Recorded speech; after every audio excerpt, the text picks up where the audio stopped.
Bonjour et bienvenue dans la météo du Bitcoin. Je voulais vous faire savoir que sur la chaîne, j'ai mis deux formations qui pourraient vous intéresser. Une en 2019, mais qui est toujours d'actualité, simple à exécuter et ça pourrait être pas mal en ces périodes de tourmente, d'hostilité sur les réseaux sociaux, de capitulation générale qui commence à se manifester. Elle n'est peut-être pas finie, mais en tout cas, on arrive dans...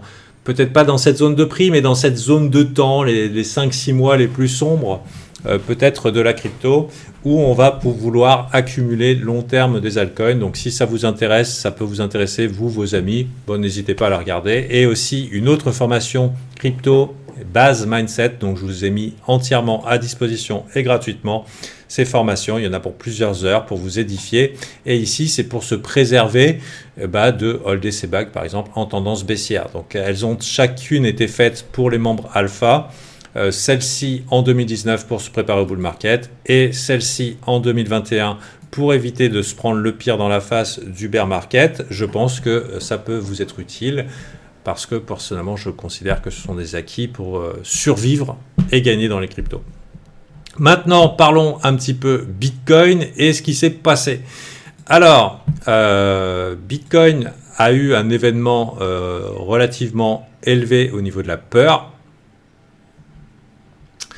Les gens ont vraiment eu très peur. On a commencé dimanche à faire un petit peu chier dans les frocs avec quelques petits mouvements du dimanche qui étaient assez inattendus. En général, le dimanche c'est plutôt calme, le samedi, le dimanche c'est plutôt calme, mais là pas du tout. On s'est retrouvé avec de la vilaine volate et des altes qui saignaient.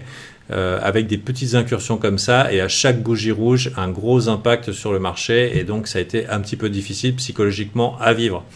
Les rebonds Bitcoin ont été bel et bien présents mais sur les alts pas forcément là et on a eu un lundi qui n'a fait de cadeau à personne, qui a été petit move sur le Bitcoin mais gros move psychologique pour beaucoup de gens qui est un gros pic de peur ici qui a pu être mesuré à peu près de l'amplitude, par exemple, du crash USDC. Donc, un gros mouvement de capitulation sur un support long terme weekly, c'est plutôt bon signe. Donc, qu'est-ce que ça m'évoque ? Pour moi, j'avais un setup d'achat ici et j'ai un setup de vente ici. Mon problème avec mon setup de vente, c'est que actuellement, il semblerait être davantage plus efficace pour prendre un profit. C'est-à-dire si vous avez long, ça peut être intéressant de prendre un profit. On voit ici que déjà dans la zone 26005, on a quand même des gros rejets, donc il y a des vendeurs qui sont dans la zone et on peut supposer que dans cette zone ici où il y a pas mal de liquidations qui attendent, on aura encore une autre réaction et je pense que le marché va chercher à y aller. La question qui se pose, c'est est-ce qu'il aura plus de jambes que ça ? Est-ce qu'il va aller chercher plus haut que le pivot précédent ici pour finalement nous maintenir dans ce genre de marais des morts, ce bottom de l'infini qui rend fou ? C'est très possible. Et c'est environ à peu près ce que je joue. Mais à cause de l'événement de capitulation, ou en tout cas de peur extrême qu'il y a eu le 12 septembre, enfin le 11 septembre, je pense qu'il y a eu pas mal de gens qui sont passés en stablecoin et que si jamais on décide de pousser, il peut y avoir des jambes à ce rallye, y compris sur des coins tels que OP qui ont commencé à montrer de la force, Rune, il y a quelques coins comme ça qui ont commencé à montrer de la force, pas une tonne. Mais voilà.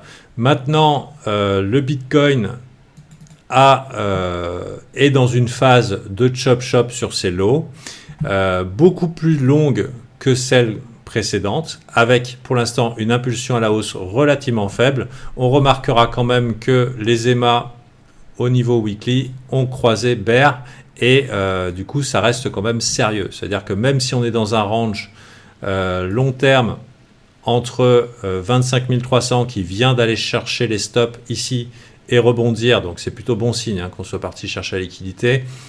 5 semaines sur des lots long terme weekly, c'est plutôt pas mal, donc jusqu'à preuve du contraire, c'est un range et il est très possible par exemple d'aller chercher 29 000, 30 000 chiffres ronds psychologiques. D'ailleurs, je pense qu'il est assez intéressant de penser que pendant un certain temps, on ne reverra pas les 25 000 pendant un certain temps. Pourquoi je dis ça ? C'est-à-dire, vu le nombre de vendeurs qu'on a coincés ici, il est très possible qu'ils veuillent récupérer leur position, clôturer leur position short, éventuellement, ou pourquoi pas acheter le dip. Donc, ce qui nous emmène à 2 scénarios possibles. Bien sûr, le scénario possible qui va se réaliser, c'est aucun des 2 que je vais dire, parce que c'est comme ça les marchés. Mais bon, j'en ai 2 en tête. La première, c'est après ces quelques jours d'impulsion haussière, on peut avoir un petit dip dans la journée. Donc nous sommes aujourd'hui jeudi 14 septembre. On peut avoir un petit dip dans la journée qui viendrait peut-être chercher 26 000, 25 008 et qui pourrait faire une bonne opportunité d'achat pour, pourquoi pas, aller chercher ensuite cette mèche-là, ces highs et pourquoi pas ces stops ici ou alors à proximité de cette résistance dans cette zone-là. Donc c'est très très très envisageable que ça soit possible. Donc s'il y a un petit dip, à quoi on saura que ce dip doit être acheté? Bon, peut-être en passant à des petites unités de temps inférieures. Le niveau me semble être intéressant parce que 26 000 ça a résisté pendant longtemps, donc c'est probablement un bon support. Donc 26 000, 25 008. Si jamais on commence à voir des boules qui se manifestent, ça peut être intéressant de prendre un long avec pourquoi pas un stop ici. Et ambition, les zones où il y a beaucoup de liquidation, 26 821 et pourquoi pas plus si affinité. Si les gens sont en disbelief, il y a un autre niveau qui est intéressant, c'est ce high précédent, ce pivot précédent, 28 426. Donc ça serait complètement pas déconnant qu'on aille chercher ces stops et qu'ici après on rejette quand tout le monde est un petit peu content et ensuite pourquoi pas aller plus bas. Donc ça c'est la possibilité que je vise. L'autre possibilité, c'est qu'on réagisse assez violemment au niveau des liquidations qui sont la zone que j'ai mis Efficient Sometimes, qui est un setup que je trade sur les liquidations, et qu'ensuite, en réagissant fortement, eh ben, ici, par rapport à ces 2 jours qui étaient plutôt optimistes, les gens se mettent à FOMO en plein dans les liquidations. Donc on se retrouve avec un pic de liquidité acheteur, et le marché reverse, et les gens ont baissé leur garde et finalement se mettent à acheter le dip par frustration. Parce que quand il y a un push et que les gens ne sont pas dedans, qu'est-ce qui se passe? Soit les personnes qui vendent le bottom et qui voient un gros rallye derrière eux, leur réflexe, c'est de short. Hein. Donc, et du coup, ça donne des jambes au rallye. Mais si jamais il n'y a pas assez d'acheteurs pour pousser le prix éventuellement, ou pas assez de shorters parce que finalement ils sont pas chauds pour short, qu'est-ce qui se passe? Quand arrive le dip, eh ben, ils ont vraiment envie d'acheter. Et du coup, qu'est-ce qui se passe? Eh ben, si c'est entendu qu'il faut acheter le dip exactement comme je vous ai dit, et qu'on achète le dip, et qu'on achète le dip, et qu'on achète le dip, parce que c'est sûr, Gabriel, il a dit ça chez Alpha Team, eh ben, c'est bon, la majorité a tort, et du coup, ça va faire plus de longues à liquider sous les lots, et on va finir par casser cette structure baissière weekly. Voilà, donc deux scénarios, petit dip, bear trap, on pousse, ou alors on pousse, ça FOMO, et on dump. Mais j'ai bien l'impression que si c'est le cas, dans ce cas-là, il faudra être très attentif à ce qui se passe. Alors comment savoir si ça FOMO ou si ça panique, si ça bear trap ou si ça pousse? Bon, c'est des choses que j'enseigne à Alpha Team, mais globalement, open interest, funding, long short ratio et un petit peu de psychologie, un petit peu de flair, sentir le marché, et ça devrait bien se passer. Donc pour l'instant, je dirais que les boules, ils sont plutôt bien. À cause du gros pic de peur qu'on a eu il y a 3 jours, l'invalidation semble claire sous ce lot-là. Donc ça veut dire qu'on peut y mettre un stop et relativement pas être inquiété si vous êtes OK pour quelques turbulences dans la zone. Et pourquoi pas après que ça se passe bien. Ça serait un petit peu étonnant comme je vous disais parce que septembre en général c'est pas un bon mois, mais bon le marché fait bien ce qu'il veut et si cette année septembre il veut profiter que les gens soient un petit peu dans le doute pour pousser un peu, ben, il poussera un peu et puis c'est tout. Ce qui change un petit peu la donne, ce que je vous dis, c'est le pic de peur qui a été mesuré et mesurable dans cette zone.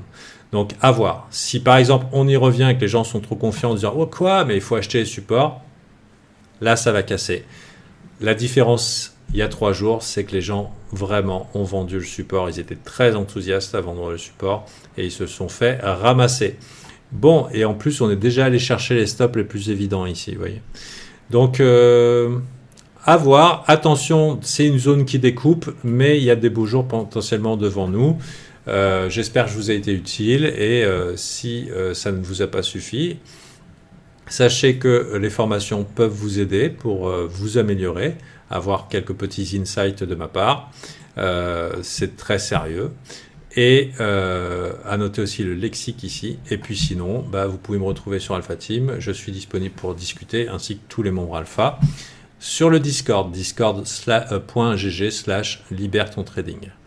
Donc merci tout le monde, et puis à bientôt. Et puis, j'ai vu qu'il n'y a pas beaucoup de vues. Je peux pas forcer les gens à regarder et à s'instruire. Peut-être ils pensent que c'est de la merde, et peut-être ils ont raison.